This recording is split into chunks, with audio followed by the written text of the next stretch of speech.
Hey everybody, so in this video we're going to go over the different types of people you'll see in the ICU and what their positions are. And so you might be wondering why you need to know these, because these are the people that you'll be interacting with, if not on a daily basis, at least a weekly basis. Quite a few of them you'll see on a daily basis, and we'll talk about rounds because a lot of these people actually participate in rounds, and so we'll talk about that. But first, let's kind of go through who they are. First, you've got the attending, who is usually on for 12 or 24 hours, depending on what their shift is. They are kind of the head honcho and kind of govern everything else that runs on the floor. The fellows are doctors as well. However, they are like specializing in this area, and this is them getting their specialty done. Residents are still in medical school and are still working towards their medical degree, which I don't think we've seen a resident since we've been here. However, this is a teaching hospital. But in our particular case, we've had attendings and fellows. I don't believe we've had any residents, at least none that have declared themselves as residents. Then you have a care manager who helps kind of come up with a plan of care for the patient, which in this case has been Jon David, but whoever is the patient, and kind of helps hook you up with the resources and figure out things in terms of like moving forward on your plan of care. The dietitian, who kind of self-explanatory, but kind of does the whole nutrition, which again varies depending on the patient. You know, if we had an older child, it would be talking about what exactly they needed in nutrition. In Jon David's case, it's, you know, formula and TPN and lipids. So just depending on whether or not he was actually eating or not, depending on what it was. Then you have the charge nurse, who is in charge of the nurses that night. And at least here they rotate the charge nurse. So like the charge nurse is a bedtime nurse or bedside nurse who rotates in. So like they have a crew of charge nurses who just rotate in as the charge nurse.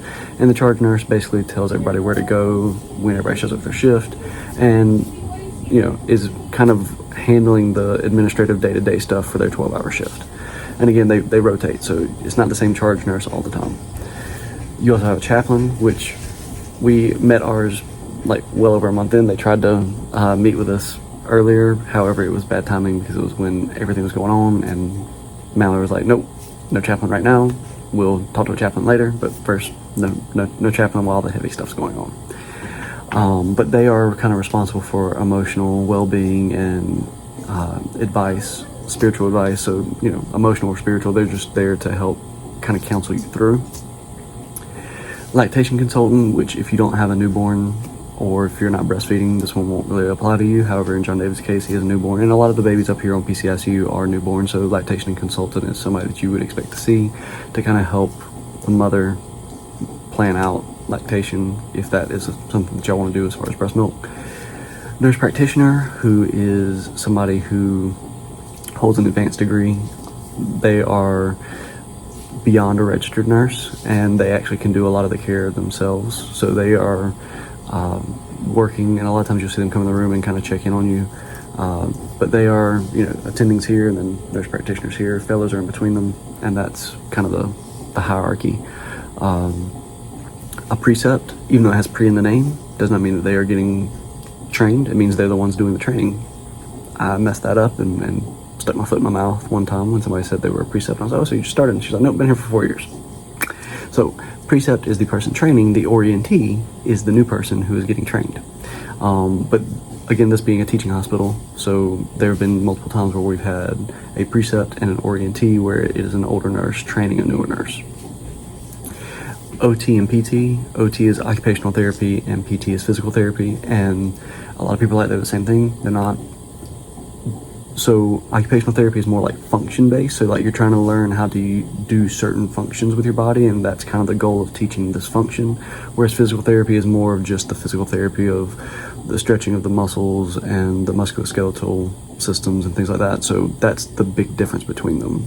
Occupational therapy is kind of goal driven based on the function, and physical therapy is more on just range of motion and exercising those muscles. Pharmacist is the person who administers or at least puts in the orders for the drugs.